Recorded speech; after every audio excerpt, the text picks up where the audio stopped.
కృష్ణం కమలపత్రాక్షం పుణ్యశ్రవణకీర్తనం వాసుదేవం జగద్యోనిం నౌమి నారాయణం హరిం. ఓం నమో బ్రహ్మాదిభ్యో బ్రహ్మ విద్యా సాంప్రదాయ కర్తృభ్యో వంశ ఋషిభ్యో మహభ్యో నమో గురుభ్యః. ఓం నిత్యానంద స్వరూపాయ బోధైక సుఖకారిణే నమో వేదాంత వేద్యాయ గురువే బుద్ధి సాక్షిణే. జగన్నాథుడైనటువంటి బ్రహ్మాండ నాయకుడగు శ్రీమన్ నారాయణమూర్తి పాదపద్మములకు శిరస్సాష్టాంగ నమస్సుమాంజలులు. దయాసముద్రుడు, అపారమైనటువంటి భూతదయ కలిగినటువంటి వాడు, తపస్సంపన్నుడు, జ్ఞాని, సర్వజ్ఞుడైనటువంటి జగద్గురువు శ్రీ కేశవానంద యోగిచంద్రుల పాదపద్మములకు శిరస్సాష్టాంగ నమస్సుమాంజలులు. అవతారమూర్తి అయినటువంటి శ్రీకృష్ణ భగవానుడు ఉపదేశించినటువంటి సాంఖ్యయోగమునందు స్థితప్రజ్ఞుని యొక్క లక్షణాలను వింటూ ఉన్నాం మనం. విషాదయోగము గొయ్యి తీయడము వంటిది. సాంఖ్యయోగము అక్కడి నుంచి క్రమంగా పైకి పుట్టింగులు వేసుకుంటూ పిల్లర్స్ లేపుకుంటూ రావడము వంటిది.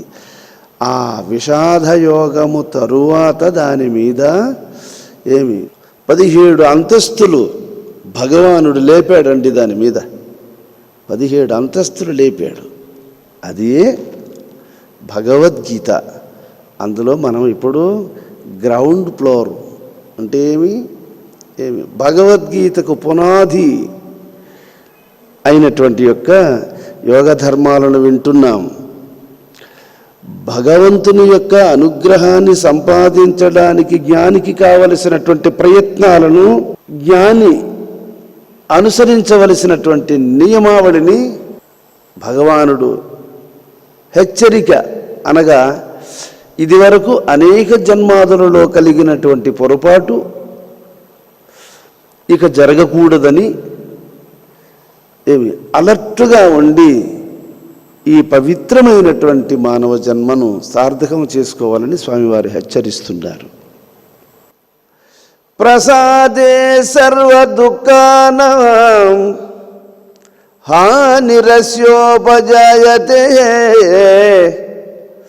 ప్రసన్న చేతసో హ్యాసు బుద్ధి పర్యవతిష్టతే.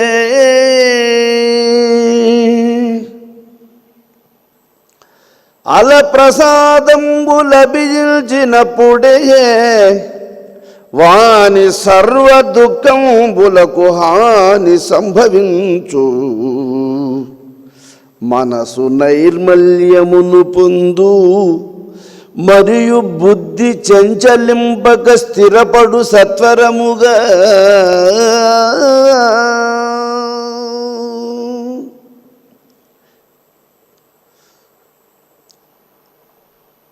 అలా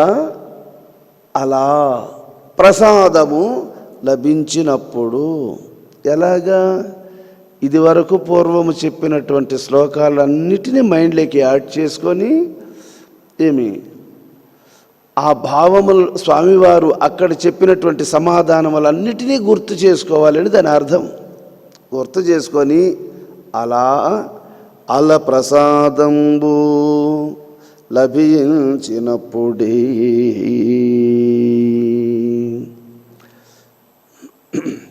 మనస్సు నిర్మలత్వాన్ని ఎప్పుడు పొందుతుంది? ఇది యోగమునందు సిద్ధిని సాధించినప్పుడు యోగ సిద్ధి కలిగినప్పుడే మనసు శాంతిస్తుంది. మనోనిర్మలత్వము ఎప్పుడు కలుగుతుందో అప్పుడు ఎవడైనా సరే నిర్మలత్వం కలిగిందే అప్పుడు సమస్త దుఃఖములు ఉపశమించిపోతాయి. అందులో సందేహం లేదు. మనస్సు చెల్లిస్తూ ఉంది అంటే దాంట్లో మాలిన్యం ఉంది అని అర్థం. ఆ మాలిన్యం దాన్ని కదిలిస్తూ ఉంటుంది. కురుపు ఇంకా కాస్త నొప్పి ఉందంటే గాయం పూర్తిగా మానలేదు అని అర్థం. పూర్తిగా నొప్పి తగ్గిపోయింది అని అనుకో, గాయం పూర్తిగా మానిపోయింది అని అర్థం. గాయం మానిపోయిందా లేదా అనేది నీ నొప్పే నీకు చెప్తుంది. అలాగే మనస్సు నైర్మల్యత్వాన్ని, మనస్సు ఏ విధమైనటువంటి మలినము లేకుండా ఉన్న దానికి గుర్తు చెల్లించకుండా ఉండడమే. చెల్లిస్తూ ఉంది అంటే మాలిన్యముతో కూడి ఉంది. తగినంత ప్రయత్నము లేకపోవడం వల్ల మాలిన్యం ఉంది.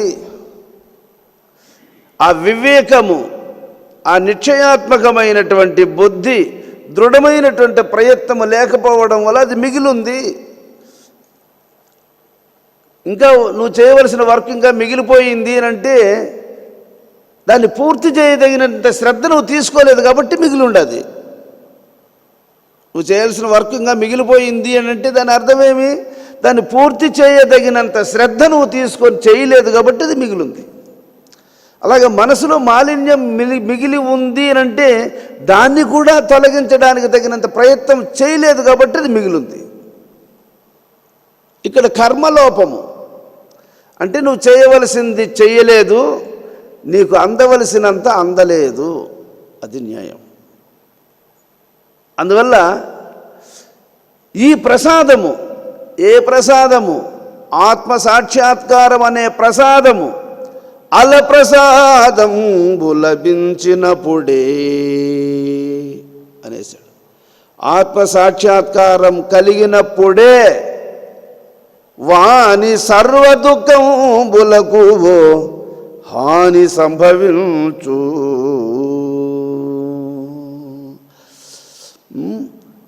అప్పుడు సర్వ దుఃఖములు నశించిపోతాయి. ఇంక మళ్ళీ డౌట్ లేదంటాడు. మొట్టమొదటనే ఇచ్చాడు దాన్ని. అలప్రసాదంబు లభించినప్పుడే వాణి, ఎవని? వాణి ఇంతకుముందు తగులుకున్నాడే మాయకు, వాణి ఇన్ని జన్మలుగా బంధింపబడి ఉన్నాడే వాణి, ఇంతకాలము ఆత్మను తెలుసుకోలేకుండా పోయి ఉన్నాడే వాణి. ఎవరు వాడు? జీవుడు.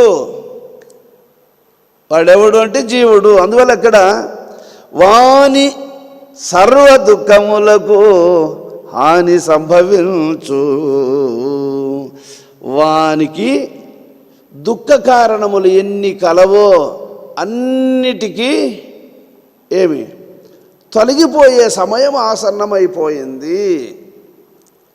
అప్పుడు మనసు నైర్మల్యమును పొందు, మరియు బుద్ధి చంచలింపక స్థిరపడు సత్వరముగా. సత్వరముగా అంటే స్పీడుగా, శీఘ్రకాలంలో బుద్ధి స్థిరపడిపోతుందన్నాడు. ఇప్పుడు మెయిన్ మనం చేయవలసిందంతా దుఃఖరాహిత్యమునకు తగినటువంటి, మనోమాలిన్య రాహిత్యమునకు తగినటువంటి సాధన, అది చేయవలసి ఉంది. ఈ సాధన క్రమము అని చెప్పక సక్రమము,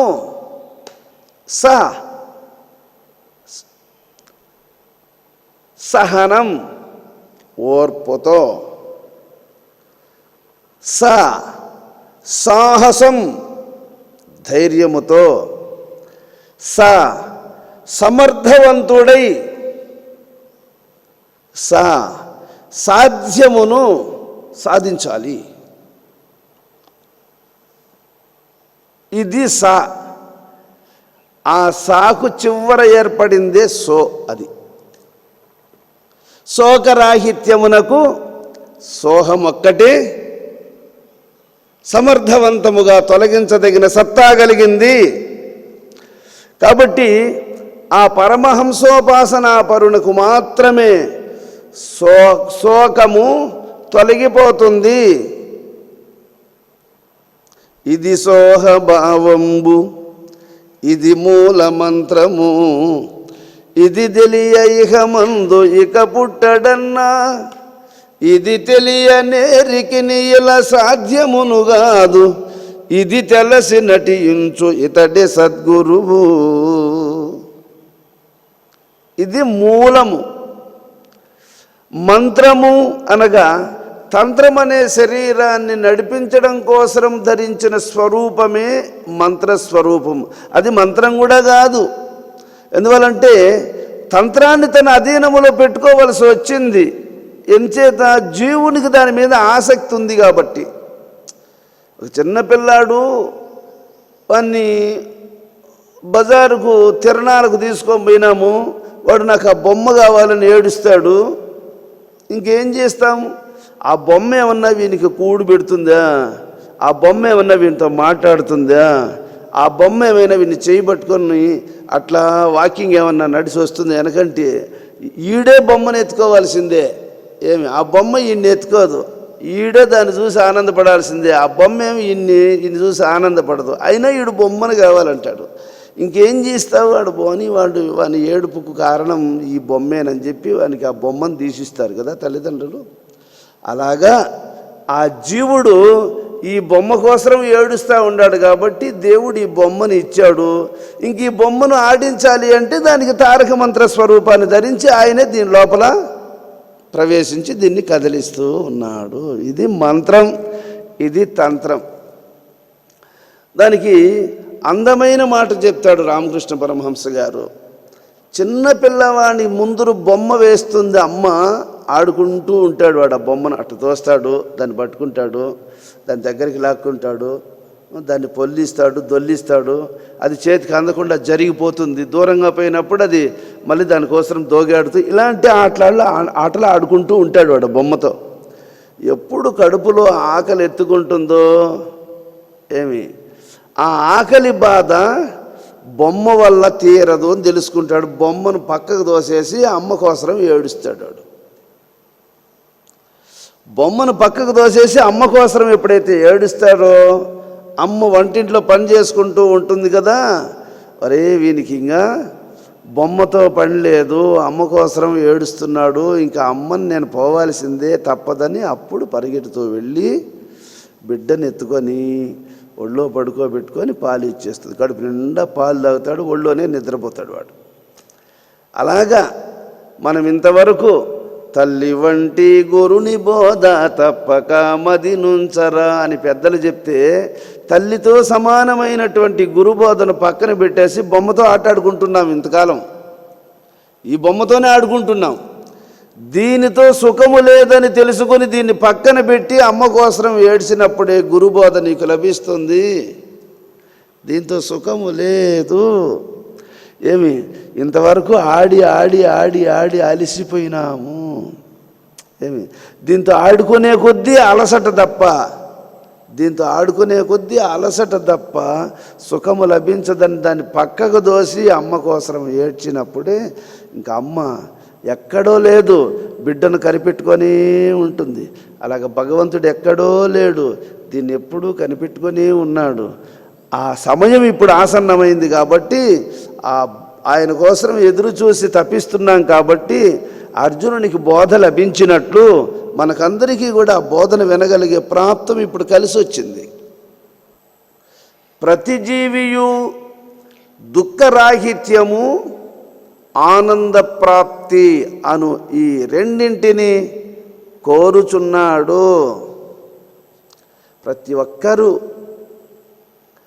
భగవంతుని దగ్గరికి వెళ్ళినప్పుడు స్వామి, ఓ భగవంతుడా నాకు దుఃఖాన్ని ప్రసాదించు స్వామి, నాకు ఎప్పుడు ఏడుస్తూ ఉండేటట్టు వరాన్ని అనుగ్రహించు స్వామి అని ఎవరన్నా కోరుకుంటారా? ప్రతి ఒక్కరికి దుఃఖరాహిత్యాన్ని, ఆనంద ప్రాప్తిని పొందాలని కోరుకుంటారు. అది ఎప్పుడు లభిస్తుంది? ఆ దుఃఖరాహిత్యము ఎప్పుడు ఆనందం అనేది ప్రాప్తిస్తుంది అంటే మనసు నిర్మలత్వమును పొందినప్పుడే. సరి మనస్సులో భోగవాసనలు ఎప్పుడు ఉపశమిస్తాయో, ఆ భోగవాసనలు మనస్సు నుంచి ఎప్పుడు తొలగబడతాయో అప్పుడు భోగవాసనలన్నింటినీ తొలగింపబడడం చేత మనస్సు నిర్మలత్వాన్ని పొందుతుంది. అద్దమును ఆవహించి ఉన్నటువంటి మాలిన్యమును చక్కగా తుడిచివేసినట్లయితే ఆ అద్దమునందు ప్రతిబింబము స్పష్టంగా ప్రకాశించినట్లు మనస్సు అద్దము వంటిది. దానికి భోగవాసనలనే మాలిన్యము ఆవహింపబడి ఉన్నది. దానిని నిష్కామ కర్మ అనే ప్రయత్నముతో దాన్ని తొలగించినట్లయితే ఏమి ఆత్మ అనేది ఇవన్నీ తొలగించిన తర్వాత మళ్ళీ వచ్చి కనపడుతుంది అనేది కాదు. అది ఆల్రెడీ ఆడనే ఉంది. అది ఏమి ఇది పరిశుభ్రమైతే వెంటనే అక్కడే కనపడుతుంది. అంతకుముందు కూడా ఉంది, కానీ అది ఉన్నట్టు తెలియబడడం లేదు. ఎందువల్లంటే ఆ అద్దానికి మురికి ఉంది కనుక. దాన్ని తుడిచేసామా అప్పుడే సాక్షాత్కరిస్తుంది. అలాగే జీవునికి ఎప్పుడూ ఆత్మ అనేది ఎదుటే ఉంది, మరుగుం లేదు. జీవుని యందు భోగవాసన అనేది ఆవహించి ఉండడం వల్ల వానికి కనబడడం లేదు, అంతే. వానికి ఎదురుగానే ఉంది, కానీ దాన్ని వాడు శుద్ధి చేసుకోలేదు. అంటే ప్రయత్నం లేదు వానికి. ఆ ప్రయత్నం ఎందుకు లేదు అంటే విషయం వానికి బోధపడలేదు. విషయం వానికి ఎందుకు తెలియలేదు అంటే మహాత్ములను ఆశ్రయించలేదు. ఎందుకు ఆశ్రయించలేకపోయినాడు అంటే అంత పుణ్యం లేదు. అంత పుణ్యం ఉంటే వాళ్ళ సమీపానికి పోగలుగుతాడు. ఆ పుణ్యం ఉంటే వినగలుగుతాడు. ఆ పుణ్యం ఉంటే దాన్ని అందుకోగలుగుతాడు. అందువల్ల ఈ పుణ్యం ఎలా వస్తుంది? నిష్కామ కర్మ ద్వారానే వస్తుందని మళ్ళీ దాన్ని చెప్తూ ఉన్నాడు ఇక్కడ. కాబట్టి ఎప్పుడు మనస్సుకు భోగవాసన మాలిన్యము ఎప్పుడు తొలగుతుందో ఆ శుద్ధమైనటి అంతఃకరణమునందు శాంత చిత్తమున అధిష్టానమగు ఆత్మ దేదీప్యమానముగా ప్రకాశించి తీరుతుంది. మోక్షోహి చేతో విమలం సమ్యజ్ఞాన విభోతితం. మోక్షము ఎంత దగ్గరుంది అంటే నీకు అరిచేయి ఎంత దగ్గరుందో అంత దగ్గరుంది అనేసాడు ఆయన. అరిచేయి నువ్వు ఎప్పుడు చూసుకోవచ్చు? ఎప్పుడైనా చూసుకోవచ్చు, ఎప్పుడైనా చూసుకోవచ్చు. ఎంత సులభంగా చూడొచ్చు దాన్ని అంటే, ఒరేనైనా నేను అరిచేయిని చూడాలి, ఏది ఏడుందో దాన్ని టెత్కరాను రా అని చెప్పి నేను ఒకరికి చెప్పాల్సిన పనిలే. లేదా నువ్వు ఒకటే తేలేకపోతే ఒక నలుగురిని పిలిచిరా, ఎత్తుకొని రానరా ఇట్ట దాన్ని చూడాలా అనగలిగే అంత వెయిట్ కలిగింది కాదు, అంత దూరం అయింది కాదు, అది ఇంకొకటి తెచ్చేది కాదు. అది నీ యందే నీవై ఉంది. అలాగే విమలం సమ్యజ్ఞాన విబోధితం. నీ అరిచేయిను నువ్వు ఎప్పుడైనా ఎంత సులభంగా చూసుకోవచ్చునో నిర్మలమైనటువంటి యొక్క చిత్తము చేత పరమాత్మను దర్శించవచ్చును అని వశిష్ఠ భగవానుడు గంటాపదంగా చెప్పేశాడు ఇక్కడ. ఉత్తమ జ్ఞాన విచారణచే ఏర్పడిన నిర్మల చిత్తమే మోక్షమని శ్రీ వశిష్ఠ మౌనీంద్రుడు పలికియున్నారు చెప్పేశాడు. ఉత్తమ జ్ఞాన విచారణ ఇప్పుడు మనం చేస్తున్నాం చూడండి, ఇది ఉత్తమ జ్ఞాన విచారణ, శ్రేష్టమైనటువంటి జ్ఞాన విచారణ. దీనికి ఇంకా తిరుగులేదు, దీనికి ఇంకా తిరుగులేదు, దీంట్లో ఇంకా డౌట్ లేదు. అది సర్వోత్తమం, ఉత్తమం కాదు సర్వోత్తమం. ఈ సర్వోత్తమమైనటువంటి సర్వవేద సమ్మతమైనటువంటి మహనీయులకందరికీ ఆశ్రయమైనటువంటి ఎప్పటెప్పటి అనాది కాలము నుండి ఋషులందరూ నడిచినటువంటి ఏకైక మార్గమని చెప్పబడేటువంటి ఉత్తమ జ్ఞాన విచారణ ఏర్పడిన నిర్మల చిత్తమే మోక్షము. విచారణ చెయ్యి. నీ పరిశోధనలో ఏదేది ఎదురుపడుతుందో దానిలో అంటే దగ్ధమైపోతుంది అంతే. ఉత్తమమైనటువంటి నీ పరిశోధనలో ఏ ఒక్క మాలిన్యము, ఏ ఒక్క భోగవాసన, ఏ ఒక్క దుఃఖము ఎదురుపడి నిలువలేదు. దానికాడ తెగిపోతుంది. అది పదునైన కత్తి వజ్రాయుధానికి ఎదురుగా కొండలెట్ట తెగిపోతాయో, ఎదురుపడేట నిలువలేవో, అలాగా ఉత్తమమైనటువంటి జ్ఞాన విచారణ కలిగినటువంటి వాని చిత్తమునందు ఏ విధములైనటువంటి భోగవాసనలు నిలిచి తట్టుకోలేవు, దగ్ధమైపోతాయి. ఈ విషయాన్నే పతంజలి మహాముని చెప్పాడు. ఇదే విషయాన్ని వశిష్ఠ మౌనీంద్రుడు వారు చెప్పారు. జ్ఞాన విచారము వలన కలిగే లాభములు 2 అన్నాడు. 1 సమస్త దుఃఖములు నశించిపోవడం, బుద్ధి శీఘ్రముగా ఆత్మయందు స్థిరత్వమును పొందడం. సమస్త దుఃఖములకు కారణం భోగవాసనలే, మనోమాలిన్యమే. ఎప్పుడు సమస్త దుఃఖములు నశించుట జరుగుతుందో బుద్ధి శీఘ్రముగా ఆత్మయందు స్థిరత్వమును పొందుతుంది. మొదటిది అర్జున దుఃఖరాహిత్యము. ముందు నువ్వు చేయవలసిన ప్రయత్నం అది. వెంటనే నా నుంచి అందేది ఇది. కాబట్టి అది నువ్వు చెయ్యి, ఇది నేను చేస్తా. వాటన్నిటినీ అట్లే పెట్టుకొని ఒకరోజు బుద్ధ భగవానుణ్ణి ఒక భక్తుడు, స్వామి నువ్వు ఇంత గొప్ప మహానుభావుడు అయ్యావు కదా, ఇంత మహనీయతను నువ్వు సాధించడానికి మీ గురువు ప్రసాదించినటువంటి దివ్యజ్ఞాన బోధయే కదా దీనికి కారణము. అటువంటి ఉపదేశ రహస్యాన్ని నాకు ఉపదేశించు స్వామి అని బుద్ధ భగవానుణ్ణి ఒక వ్యక్తి అడుగుతాడండి. అడిగితే స్వామిగారు ఏమి సమాధానం చెప్పలేదు. ఆయన చిన్న ఎర్రను కొట్టి పెద్ద గండిని పట్టాలని జాలరి వాడట అనుకుంటాడు. అట్లాగే వీడు ప్లాన్ చేశాడు. ప్లాన్ చేసి, స్వామి ఈరోజు మా ఇంటికి భోజనానికి వస్తారా అని అడిగాడు. ఆయన ఏం చెప్పలేదు, గమ్మునున్నాడు. సరే రాకపోతే పోనీలే, మనమే ఇక్కడికి భోజనం తీసుకొచ్చి పెడదామని చెప్పి అప్పుడు భోజనం తీసుకొచ్చాడు. ఆ భోజనం తీసుకొచ్చేటప్పటికీ స్వామిగారు ఏం చేశాడంటే, ఆయన మామూలుగా ఒక భిక్షా పాత్ర ఒకటి ఉండేది. ఆ పాత్రలో పిడికెడు మట్టి వేసి పెట్టుకొని ఉన్నాడు. ఆయన దాంట్లో పిడికెడు మట్టి ఆ భిక్షా పాత్రలో వేసి పెట్టుకొని ఉన్నాడు. అయ్యయ్యో స్వామి, పాత్ర పరిశుభ్రంగా లేదు, ఆ పాత్ర పరిశుభ్రం చేసుకుంటే నేను నీకు భోజనం వడ్డిస్తాను స్వామి అని చెప్తాడు. అప్పుడు పెట్టు నాయనా పెట్టు అన్నాడు. లేదు స్వామి, ఆ భోజనం అంతా చెడిపోతుంది స్వామి, పాత్ర ముందు శుద్ధి చేయాలి స్వామి అంటాడు. అప్పుడు ఆయన చెప్తాడు, నాయనా నీవు ఆ భోజనం పెట్టడానికి నా పాత్ర పరిశుభ్రం కావాలి, పరిశుభ్రం చేయందిగాక భోజనం పెట్టవు కదా, అలాగే నేను ఉపదేశం ఇవ్వడానికి నీ మనసు పరిశుద్ధంగా లేదు నాయనా, నువ్వు మనసును పరిశుద్ధం చేసుకో, నేను నా పాత్రను పరిశుభ్రం చేసుకుంటా అంతే. ఇది బుద్ధ భగవానుడు చెప్పాడు. ఆయన తల గిర్రుమని తిరిగింది. వరే వరే వరే వరే వరే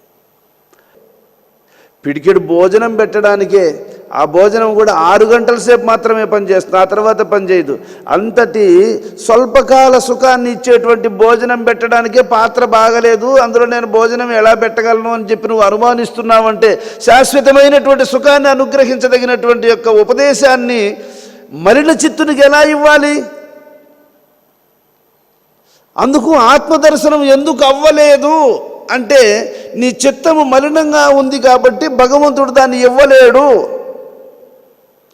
ఉపదేశం ఎప్పుడవుతుంది?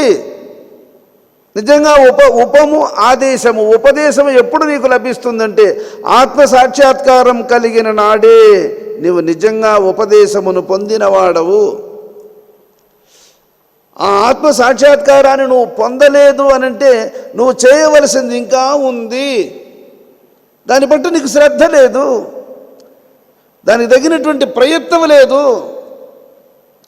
తీవ్రతరమైనటువంటి ప్రయత్నము కొనసాగుతూ వచ్చినట్లయితే, మనం ఇదివరకు చెప్పుకున్నాం, బాగా ఆకలి కొన్న వానికి భోజనం చేయాలనేటువంటి ఆతురత ఉంటుంది.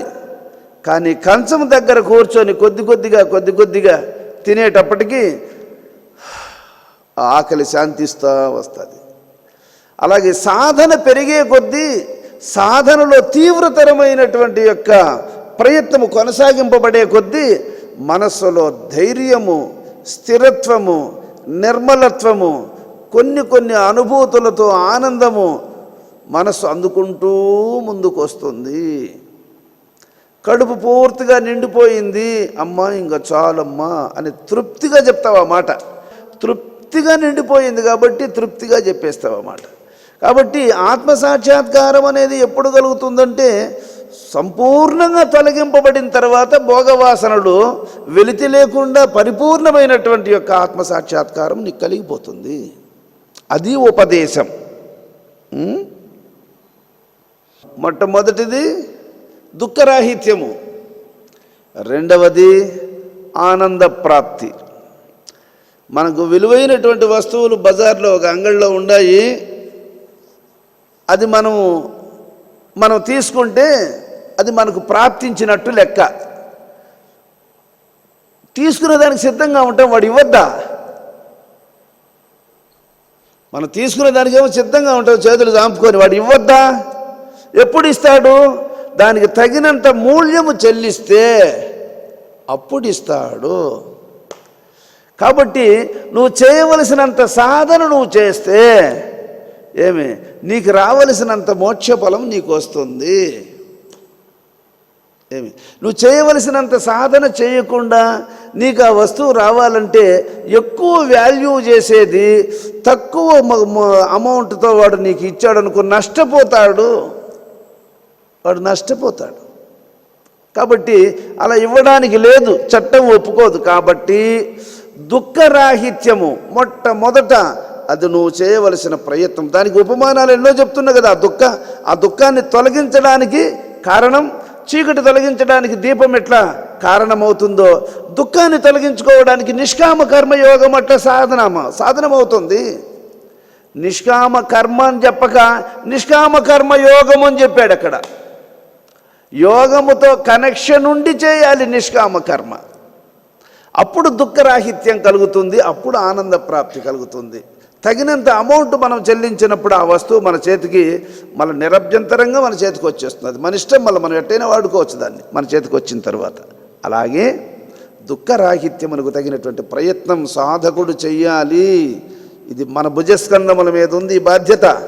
కాబట్టి నీ జీవిత విషయంలో నువ్వు, నా జీవిత విషయంలో నేను, వాళ్ళ జీవిత విషయంలో వాళ్ళు ఆ నిత్యానందాన్ని, నిత్య సుఖాన్ని మనం అందుకోవాలి అంటే తగినంత ప్రయత్నం వాళ్ళంతటా వాళ్ళు చెయ్యాలి. ఇది అందరికీ సంబంధించిన విషయం. సర్వ దుఃఖానాం అనే పదప్రయోగం చేశాడు స్వామిగారు. ఆధ్యాత్మిక, అధిదైవిక, అధిభౌతికములనేటువంటి సమస్త దుఃఖములను అది శాంతింపచేయగలుగుతుంది. అది యోగం.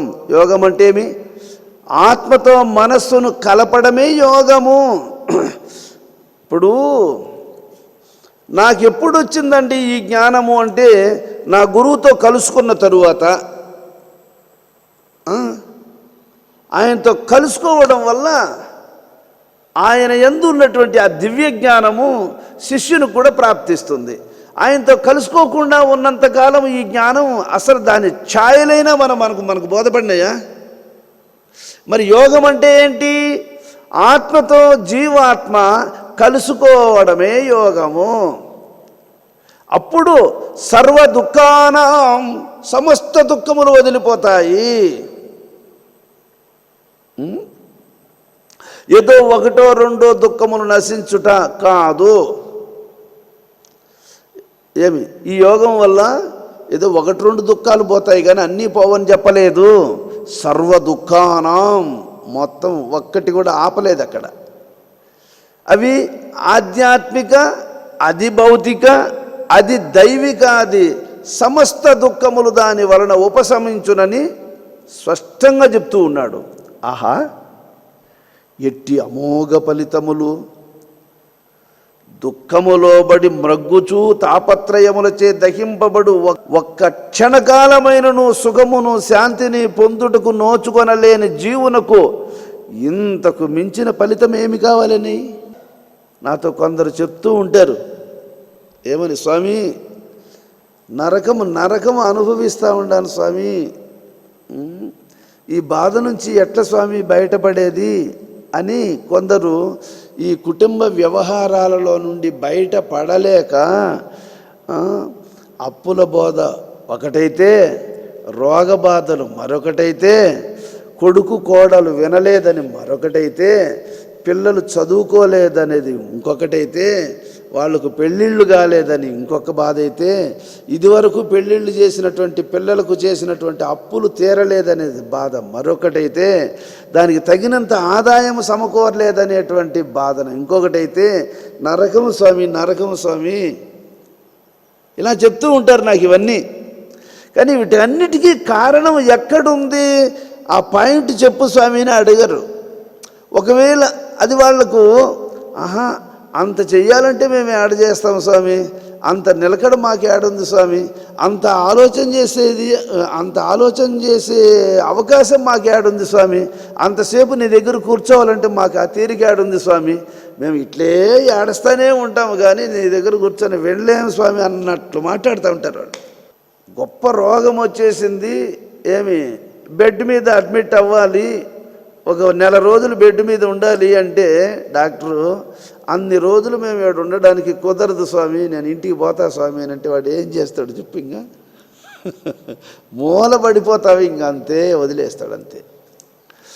మనమే డబ్బులు కట్టి బెడ్ ఛార్జీ, పడుకునే దానికి కూడా డబ్బులే, ఆడేం చేయం మనము, ఊరికే ముక్కుతా పడుకుంటాం, దానికి కూడా డబ్బులు కట్టాలి.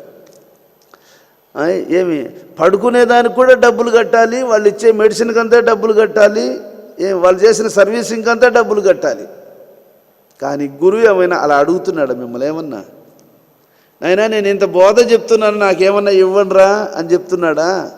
ఆయనే మిమ్మల్ని లక్షణంగా చూడు, ఎంత మంచి ఆలయాన్ని నిర్మించి ఆలయంలో కూర్చోబెట్టి ఏమి తృప్తిగా భోజనం పెట్టి మీకు అన్ని సౌకర్యాలు కల్పించి ఆయన చెప్పింది వినరా నాయన అంటే వాడు లేచి పరిగెత్తే ఇంక వాని కర్మ కాదా? ఇంకా ఏ ప్రతిఫలాన్ని వాంఛించకుండా శిష్యుడి నుంచి గురువు ఏమైనా ఆశిస్తాడా చెప్పండి? ఆశిస్తే గురువు అవుతాడా? వాడే దిక్కు లేక దంటాలు పడతా ఉంటే వాని దగ్గర ఆశించే గురువు ఏం గురువు? వాని నుంచి ఆయన పొందాల్సింది ఏముంది? వాని నుంచే వాడు ఆయన పొందాలి అని అనుకుంటే ఆయన సర్వజ్ఞుడా? అందుకే భాగవత జనుల సంభాషించవలెరా, చెడ్డ గురువుల బోధ చేటు దప్పదురా, కడతేర్చు గురుడు ఒక కాసు అడగడురా, ఆశలుడిగిన గురుడే అతడే బ్రహ్మమురా, ఆనందమయుడుగా వలెరా, నీవు నీలోన గురి చూచి గుర్తిరుగవలెరా, ఆనందమయుడుగా వలెరా, బ్రహ్మరంధ్ర ధ్యాన పరుడు గురుడనర, చలములో జలమిట్లు ఊరుచున్నదిరా, ఆ రీతి హరిభజన నోరూరవలెరా. చలములో జలం ఎట్ట ఊరుతూ ఉంటుందో నోరట్ట ఊరుతూ ఉండాలట, అట్లా ఊరుతూ ఉంటే హరిభక్తి వానికి ఉంది అనడానికి గుర్తు అదే అన్నాడు. చలములో నీళ్లు తోడే కొద్దీ ఊరుతూ ఉందంటే దీంట్లో ఊట ఉంది అనడానికి గుర్తు.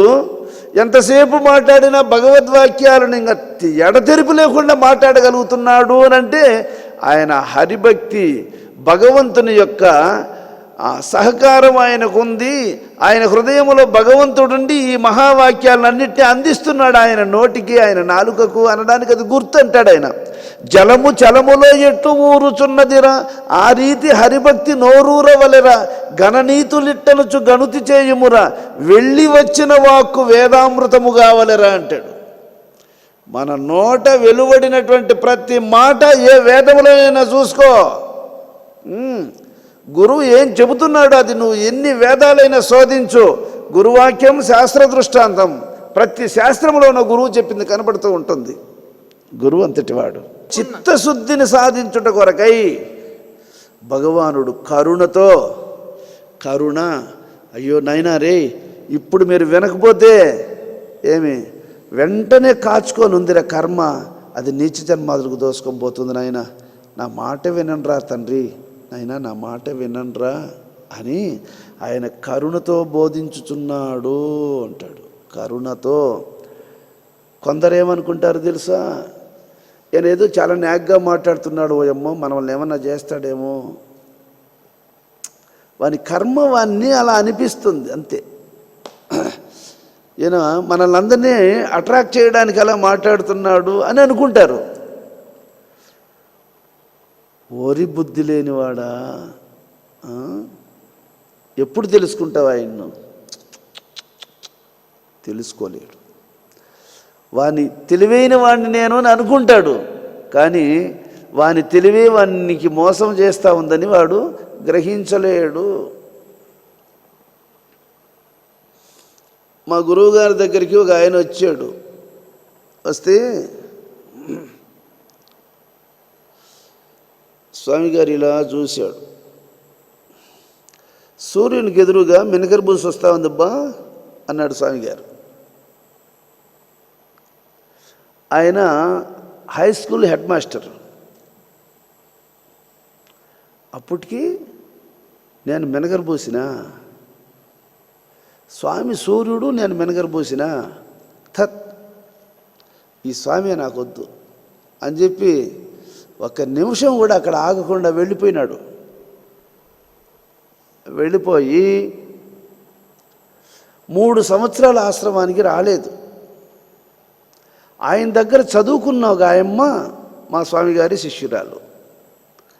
ఆయన దగ్గర 5th క్లాస్ వరకు చదువుకున్నది ఆమె ఒకరోజు ఆయన దగ్గరకు ఏదో కారణంగా వెళ్ళి కొన్ని సందర్భాలలో భగవంతుని గురించి మాట్లాడుతూ వచ్చింది ఆమె మాట్లాడేటప్పుడు ఆమె మాటలు విని, అమ్మా నువ్వు నా దగ్గరే కదా చదువుకున్నావు, 5వ క్లాస్ వరకే కదా, మళ్ళీ చదువుకున్నావా? లేదు సార్ అంతే. మరి 5వ క్లాస్ వరకే చదువుకున్నావు, మరి ఈ పద్యాలు, ఈ శ్లోకాలు, ఈ తత్వాలన్నీ నీకు ఎట్లా వచ్చినాయి? మీ గురువు ఎవరు అని అడిగాడు. మా గురువు కేశవానంద స్వామి. అవునా, నేను ఆ స్వామి దగ్గరికి వెళ్ళున్నానమ్మా, వెళ్ళి వచ్చేసాను నేను. ఈ మాట అన్నాడు నన్ను స్వామి చూస్తానే. అందుకని నాకు కోపం వచ్చింది, నేను ఈ స్వామి దగ్గరికి పోకూడదని వచ్చేసినాను నేను. అయ్యో ఇంత జ్ఞానం నీకు కలిగింది అంటే నేను ఈసారి పోతామ్మా అని చెప్పి మళ్ళీ వచ్చాడు. 3 సంవత్సరాల తర్వాత వచ్చినాడు. వస్తే స్వామిగారు, అరే మళ్ళీ వచ్చింది కదరా మినగరబోసి సూర్యునికి ఎదురుగా అన్నాడు స్వామిగారు.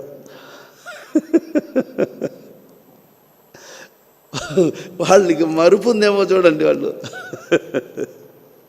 అరే మళ్ళీ వచ్చింది కదరా మినగరబోసి సూర్యునికి ఎదురుగా అన్నాడు స్వామిగారు. ఆ సమయానికి నేను అక్కడ కూర్చొని ఉన్నా. అప్పుడు ఆయన వచ్చి పాదాలు పట్టుకొని, స్వామి మినకరబూసి కన్నా కొంచెం వెలుగు ఉంటుంది స్వామి, నాకు ఆ మాత్రం కూడా లేదు తండ్రి అన్నాడు ఆయన. మినకరబూసి కన్నా కొంచెం వెలుగు ఉంటుంది స్వామి, నాకు ఆ మాత్రం కూడా జ్ఞానం లేదు స్వామి, నా తప్పు క్షమించు స్వామి అన్నాడు. మళ్ళీ ఆయన స్వామి దగ్గర ఉపదేశం తీసుకున్నానులేండి. అలాగా మహాత్ముల యొక్క మాటల్లో గల ఆంతర్యం ఏంది అని అంటే,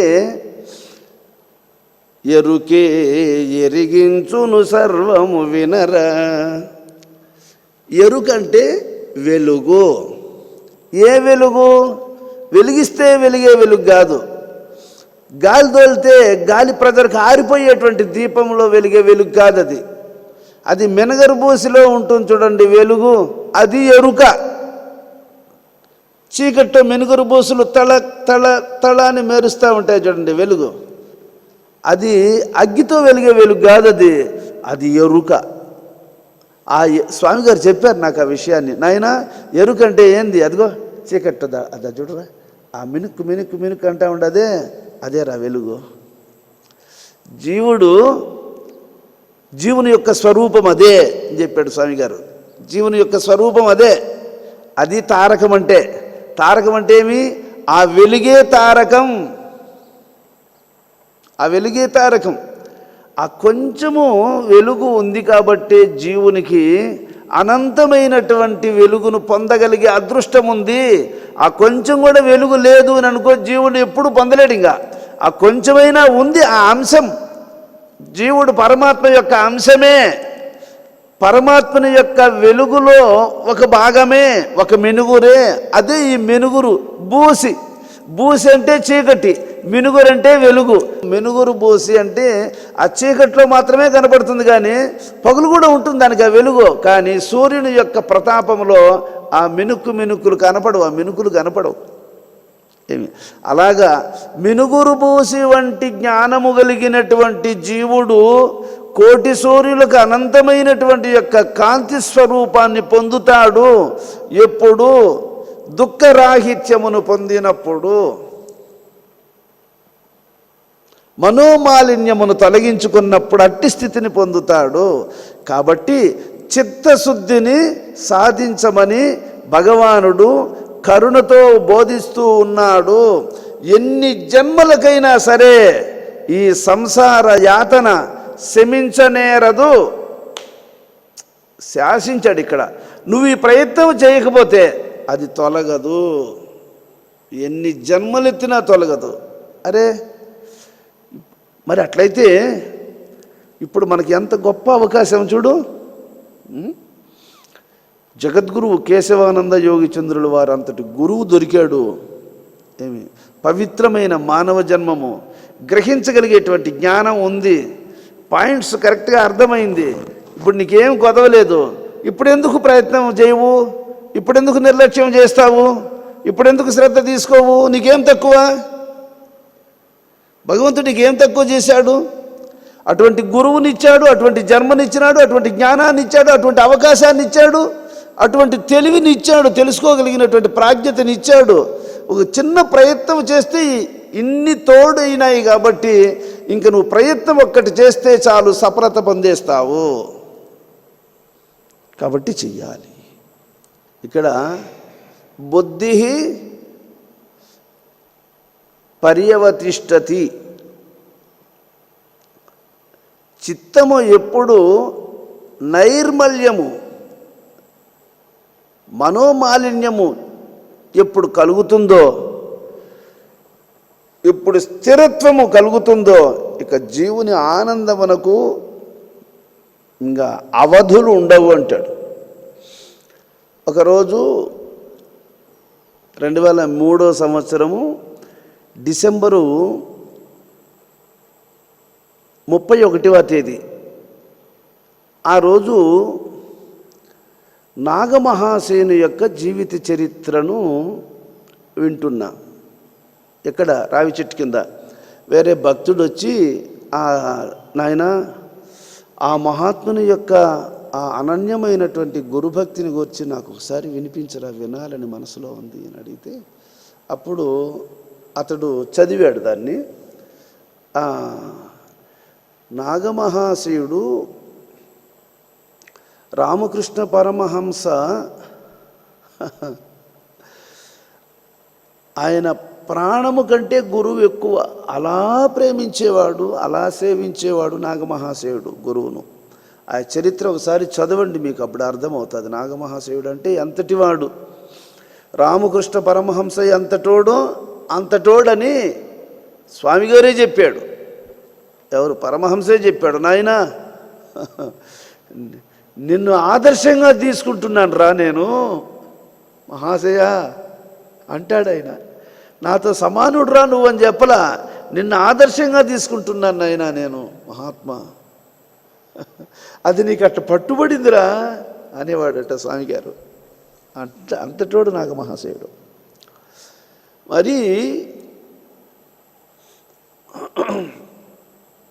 చాలా సన్నివేశాలు ఉన్నాయిలేండి, ఇప్పుడు 2 మాటలు చెప్తా నేను.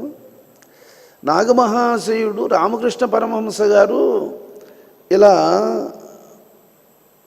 దివ్య బోధను చేస్తున్నాడు. ఆ ప్రసంగం జరిగేటప్పుడు అందులో ఒక వ్యక్తి కళ్ళు మూసుకొని ఇలా ధ్యానం చేస్తున్నాడట.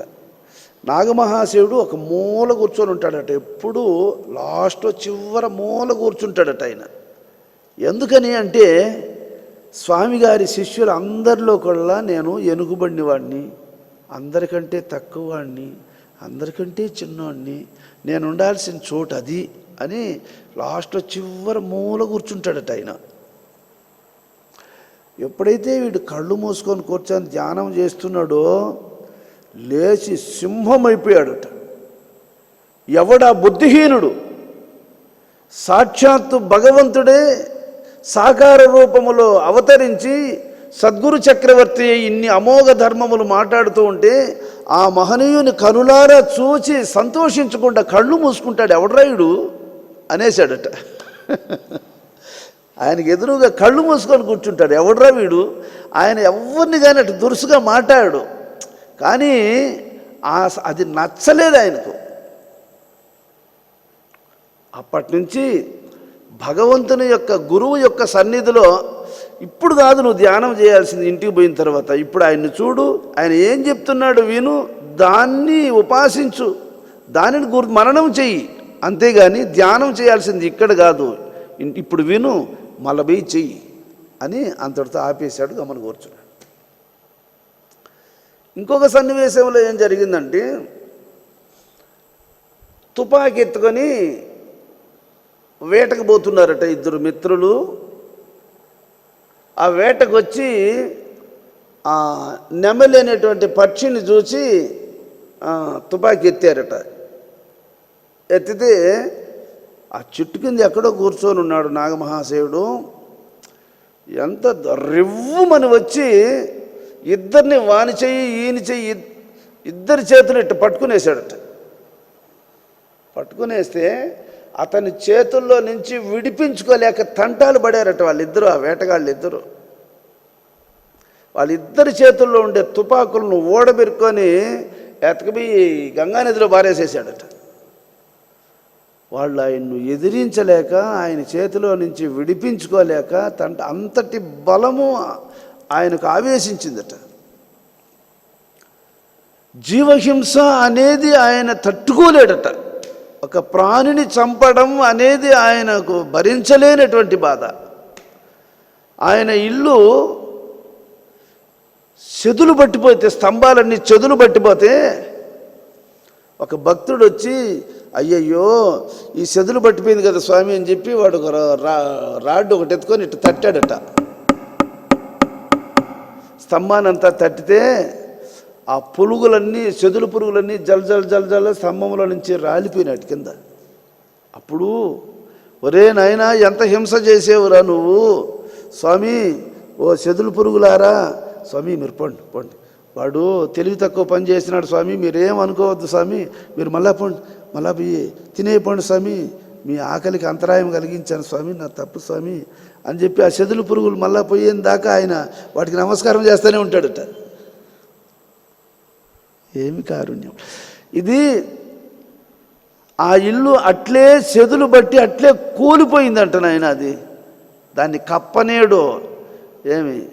ఎప్పుడైనా ఆయన బయట వెళితే అప్పుడు వాళ్ళ భార్య ఏదైనా దాన్ని మరమ్మతులు చేయాల్సిన పనులు ఏదైనా ఉంటే అప్పుడు గబగబ చేపించుకుంటుందట. ఆయన వచ్చే లోపల ఆయన వచ్చినాడు అంటే ఒకరోజు సగం ఇల్లు కప్పుతూ ఉన్నారు, ఆ సగం కప్పేటప్పటికి వచ్చేసాడట.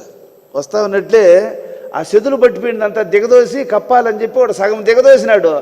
ఆ సగం దిగదోసేటప్పటికి వచ్చేసినాడు ఆయన. వచ్చేసి వానికి దండం పెట్టాడు, నాయన నా స్వాములు అందరూ ఆ చెత్తలో ఉన్నారా, వాళ్ళందరినీ ఎందుకురా నువ్వు హాని కలిగిస్తావు, నీకు దండం పెడతా, దిగు దిగు. వాడిని దింపేశాడట. సెదులు మళ్ళీ తొయ్యనిలా. అసలు నేను అవి చదివినప్పుడు మన భక్తి ఏం భక్తి, మన జ్ఞానం ఏం జ్ఞానము, మనం ఎక్కడున్నామరా, మనము మహనీయులందరూ ఎక్కడున్నారు, మనం ఎక్కడున్నాము? ఆశ్చర్యచకితుడయ్యాను నేను. ఇంకొక రోజు చెరువులో మోకాళ్ళ కంటే కొంచెం తక్కువ లోతు నీళ్ళలోకి వెళ్ళి పళ్ళు తోముకుంటూ ఉంటాడు. భార్య, ఆ అమ్మ పేరు శరధామిని, ఆమె కూడా పక్కన నిలబడుకొని ఆమె కూడా ముఖం కడుక్కుంటూ ఉంటుంది. అప్పుడు పాము వచ్చి ఆయన బొట్టనేలు పట్టుకునేస్తుంది. బొట్టనేలు పట్టుకునేస్తే ఆ అమ్మ ఉక్కిరి బిక్కిరి అయిపోతుంది. అయ్యో పాము గరిసేసినే అని చెప్పి ఆమె అల్లరి చేస్తే, శరధామిని ఎందుకు ఏడుస్తున్నావు, అది కప్పని చెప్పి పట్టుకునింది, వదిలేస్తుందిలే, ఏం చిన్న కంగారు పడద్దు అంటాడట. ఆ బొటన వేలను చూసి అది కప్ప అనుకునింది, అందుకని పట్టుకునింది. ఏమి ఆ పెరిగి చూస్తుంది, ఇది కప్ప కాదని చెప్పి వదిలేస్తుంది. దానికి ఎందుకు కంగారు పడతావు? కొంతసేపు అది కొరికి అటు ఇటు లాగి చూసి వదిలేసిందట. చూసావా? ఇంతవరకు దాన్ని పట్టుకొని కరిసి ఇటు ఇటు లాగేంతవరకు కాలు కదిలించలేదట ఆయన. వాళ్ళు కదా స్థితప్రజ్ఞులు. ఏంది ఇది? ఎక్కడుంది వాళ్ళ మనసు యొక్క, ఏ స్థాయిలో ఉంది వాళ్ళ మనస్సు? మనం ఎక్కడున్నాం? ఆ చరిత్ర విని నేను అప్పుడు మౌనంగా ఉన్న రోజులు కాబట్టి ఆ దుఃఖము, ఆ బాధ భరించలేక రావి చెట్టు కింద నుంచి లేచి పరిగెత్తిన అడవింటి. ఆ పరిగెత్తినప్పుడు ఆ రాళ్లల్లో, ఆ మిట్టా పల్లాలలో ఆ చెట్లు పొదలు ఏవి ఎదురు పడితే ఇంక పక్కకు తొలిగేది, ఇక్కడ దోవలేదు, ఇంకా వెనక్కి వచ్చి మళ్ళీ ఇట్లా పోదామనే క్వశ్చనే లేదు. పొదలు వస్తే పొదల్లో అట్టే దూరిపోవడమే, చెట్టు వస్తే చెట్లలో దూరిపోవడమే. ఈశ్వర సంకల్పమేమో కానీ ఎక్కడ నాకు గుండ్లు కానీ ఎక్కడైనా దోవలేని ప్రదేశాలు కానీ ఎదురుపడనే లేదు. దోవలేని ప్రదేశాలు ఎదురుపడనేలే. నేను యాడ దూరితే అదంతా దోవే, యాడ దూరితే అదంతా నాకు పాగి వదిలేసింది. ఒకసారి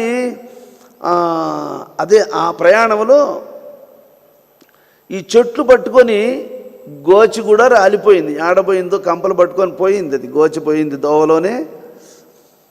ఒక బండ మీద ఎక్కిపోవాలి, బండ మీద గోడతో పట్టుకొని ఎక్కిపోతున్న పరికంప పట్టుకునేసింది, ఈ జుట్టు పట్టుకునేసింది. సరే, అప్పుడు ఆ జుట్టును విడదీసుకోవడానికి చెయ్యి అట్ట వదిలినానా కింద పడిపోతా, బండను పట్టుకొని ఉన్నా ఇట్లాగా. ఇంకా అప్పుడు ఏం చేయాలి? చేతులు వదిలేదానికి లేదు, కంపను వదిలించుకునేదానికి లేదు. అప్పుడు తలతోనే ఆ కంపను అట్లే తెంచుకొని అట్లే బండి ఎక్కి పైకి వెళ్ళిపోతే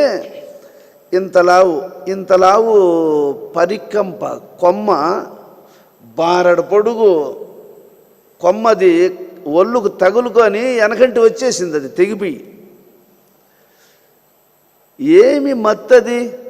ఇలాగా కోయిరాతి కొండ దగ్గరికి వెళ్ళి ఆ కోతిక్కిన రాయిని పొయ్యి కౌగలించుకున్న, అట్లా కౌగలించుకొని కొంత సమయం అక్కడే ఉండి ఇంకా ఆ రోజు రాత్రంతా అక్కడే ఉండిపోవడం జరిగింది. ఎప్పుడు ఇది? 2003 డిసెంబర్ 31 తేదీ రాత్రి సాయంత్రం పరిగెత్తడం జరిగింది. తెల్లవారుజాము 4 గంటలు ఆ టైంలో చుట్టూ ఉండే అడవిపల్లి, దాన్ని ఏమంటారు, గర్నిమిట్ట, కేవీపల్లి, ఈ ప్రాంతాలన్నీ కనపడుతున్నాయి. అక్కడ కోసే కోడి కూతలు వినపడుతూ ఉన్నాయి. అప్పటికి మామూలు స్మృతి వచ్చింది. మామూలు స్మృతి, అంతవరకు ఏమీ తెలియదు. మామూలు స్మృతి వచ్చి మళ్ళా అప్పుడు తలకు తగులుకొని ఉండే కంపలు అవి అంతా చిన్నగా ఊడ తీసుకొని మళ్ళీ ఎక్కడ చూసినా ఎర్రచీకి, ఏ దోవనా పోలేము. పోయేటప్పుడు ఎట్లా వచ్చేసినామో తెలియదు, కానీ దిగి వచ్చేటప్పుడు దోవ తెలియక తంటాలు పడడం జరిగింది. మళ్ళీ నేను తిరిగి వచ్చేటప్పటికి 2004 జనవరి 1 మా అమ్మ వాళ్ళు నీళ్లు కాంచి, బిడ్డ ఈరోజు జనవరి 1 కదా, ఒంటరిగా ఉన్నాడు, వానికి స్నానం చేపిస్తామని చెప్పి నీళ్లు కాంచి రెడీగా కూర్చొని ఉన్నారు అమ్మ వాళ్ళిద్దరూ. సరే తెల్లవారుజామున లేచి నేను మళ్ళీ రావి చెట్టు కిందకు వస్తే గోచి లేదు, ఒళ్ళంతా గీక్కుపోయి తలంతా కంపలు. అప్పుడు మా అమ్మ తల వెంట్రుకలను సవరిస్తూ ఆ కంపలంతా తీసేస్తూ పుల్లలన్నీ తీసేస్తూ కన్నీళ్లు పెట్టుకుంటూ దీన్ని ఏమంటారంటే దాన్ని భగవదోన్మాదమనాలనా ఇంకా ఏమనాలనో చెప్పలేము. మహనీయులందరూ కూడా వాళ్ళు ఎలా చరించారు అనేది ఒక్కసారి మన మనస్సు స్వీకరించిందంటే అవధులు దాటిపోతుంది. శరీరం అనేటువంటిది తనకు జ్ఞాపకం ఉండదు. ఈ అనంతమైనటువంటి తన విశ్వరూపములో ఈ శరీరం ఒక పరమాణువు కూడా కాదు.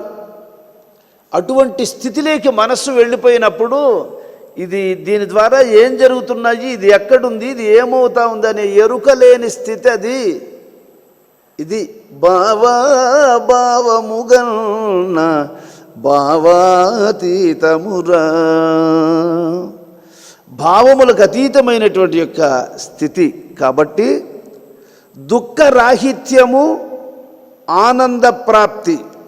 ఎప్పుడు దుఃఖము తొలగుతుందో అప్పుడు ఆనందము లభిస్తుంది. దాని కొరకై ప్రయత్నపూర్వకముగా జీవుడు సాధించవలయునని భగవానుడు ఈ శ్లోకమును హెచ్చరించుచున్నాడు. ప్రయత్నపూర్వకంగా సమస్త దుఃఖములు శమించుటకు ఉపాయమేమి? మనస్సును నిర్మలముగా నొనర్చుటయే. ఎవని బుద్ధి నిలకడను పొందుతుంది అని ప్రశ్నించినప్పుడు చిత్తము నిర్మలము పొందినటువంటి వానికి మాత్రమే. కానీ మనోనిర్మలత్వము వలన కలుగు ఫలితములేవి? 1 సమస్త దుఃఖములు నశించుట, 2 బుద్ధి శీఘ్రముగా ఆత్మయందు నిలకడను పొందుట, తద్వారా ఆనంద ప్రాప్తి సంభవించును. ఎవడు మనోమాలిన్యాన్ని తొలగించుకోగలుగుతాడో అటువంటి వాడు శాశ్వతానంద పద ప్రాప్తిని పొందుతాడనేటువంటి విషయాన్ని స్వామి గారు చెప్పుకుంటూ వస్తూ ఉన్నాడు. ఇది మన అందరి మీద ఉంది ఈ బాధ్యత, మన అందరి మీద ఉంది ఈ బాధ్యత. నీవు సుఖపడడానికి, సుఖపడకపోవడానికి కారణం నీ ప్రయత్న లోపమే. గురువు మీద పడి కొట్టుకుంటే ప్రయోజనం లేదు, వేదాలను అనుమానిస్తే వచ్చిన ప్రయోజనం లేదు. గురువు సర్వజ్ఞుడైన శిష్యునికి సర్వోత్తమమైనటువంటి గుణము లేకపోతే గురువు అన్ని ఏం చేయలేడు. ఆయన చెప్పిన మార్గంలో వాడు ప్రయాణం కొనసాగించే ప్రయత్నం చేస్తే వానికి ఎదురయ్యేటువంటి అంతరాయాలను తొలగించుకునే ప్రయత్నం ఆయన చేస్తాడు.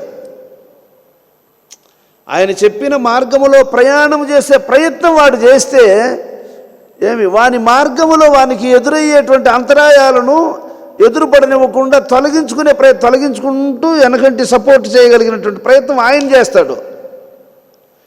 నీకు ప్రయత్నమే లేకపోయినప్పుడు ఆయన సహకారాన్ని ఎట్లా అందిస్తాడు చెప్పండి? అందించలేడు. కాబట్టి శిష్యుని యొక్క ప్రయత్నమునకు భగవద్ అనుగ్రహం ఎప్పుడు తోడుంటుంది. వీనికి ప్రయత్నమే లేకపోతే ఆయన అనుగ్రహం నిష్ఫలమవుతుంది. ఎందుకంటే ఒక వస్తువును మనము ఇచ్చేవాడు చెయ్యిని ఇలా పెట్టుకొని ఉన్నాడు, తీసుకునే వాని చెయ్యి కూడా కింద ఉంటేనేగా అది ఇప్పుడు వానికి చేరుతుంది. ఇచ్చేవాడేమో ఉన్నాడు, తీసుకునే వాని చెయ్యి లేకపోతే దాన్ని ఆయన ఇవ్వడం వల్ల ఏమవుతుంది? నిరుపయోగం అవుతుంది. నువ్వు తీసుకోకపోతే నేను ఇచ్చేసినాను అన్నట్టు ఇచ్చేసేయడం వల్ల దానివల్ల ఉపయోగం ఉందా? ఉపయోగం లేదు.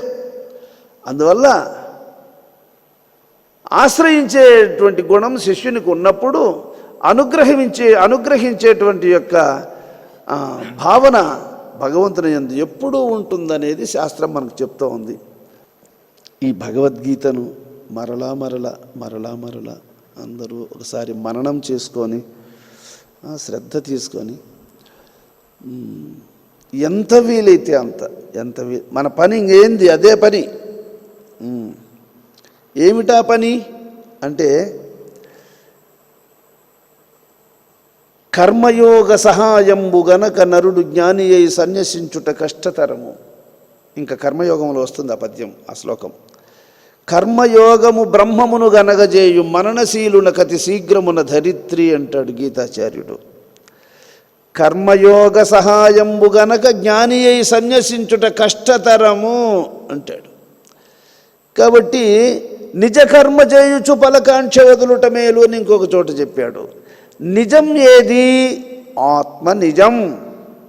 దానిని సదా మనస్సుతో స్మరించడమే నిజ కర్మ. నిజ కర్మ చేయుచు ఫలకాంక్ష వదులుట మేలు అర్జున. చూడు, అందువల్ల ఆ యోగమునందు మనస్సును నియమించి కర్తవ్య కార్యాలను అనుసరించాలి. కర్తవ్య కార్యాలను విస్మరించకూడదు. వాడు సోమరి, వాని పనులే వాడు చేసుకోలేనోడు ఇంకొకరికి ఏం సహాయం చేస్తాడు? వాని కుటుంబాన్ని వాడు పోషించలేనోడు విశ్వ కళ్యాణ కార్యాలను ఏం చేయగలుగుతాడు? కాబట్టి యావత్ సృష్టిని ఉద్ధరించదగినటువంటి యొక్క సామర్థ్యం కలిగి ఉన్నటువంటి వానికి కుటుంబాన్ని పోషించుకోవడం ఆఫ్టర్ ఆల్ అది లెక్కకు వచ్చింది కాదు ఏమి. కాబట్టి యావత్ సృష్టిని ఏ మహాసత్యమైతే తన గుప్పిట్లో పెట్టుకొని ఏ మహాసత్యం యావత్ సృష్టిని రక్షిస్తూ ఉన్నదో ఆ సత్యముతో ఎప్పుడు మనం కలిసి ఉంటామో అది సమస్తాన్ని రక్షిస్తూ ఉన్నటువంటి యొక్క ఆ సత్యమే నిన్ను కూడా కాపాడుతుంది, నన్ను కాపాడుతుంది, సర్వులను కాపాడుతుంది నాయన. అందువల్ల ఇది జాగ్రత్తగా అందరూ నమ్మిన వానికి సొమ్ము నాయన, ఇది నమ్మాలి. జై జానకీ రమణ గోవింద, జై ప్రహ్లాద వరద గోవింద, జై ఆంజనేయ వరద గోవింద. శ్రీ శ్రీ సద్గురు స్వామి పాదారవిందములకు, శ్రీ శ్రీ సద్గురు స్వామి పాదారవిందములకు.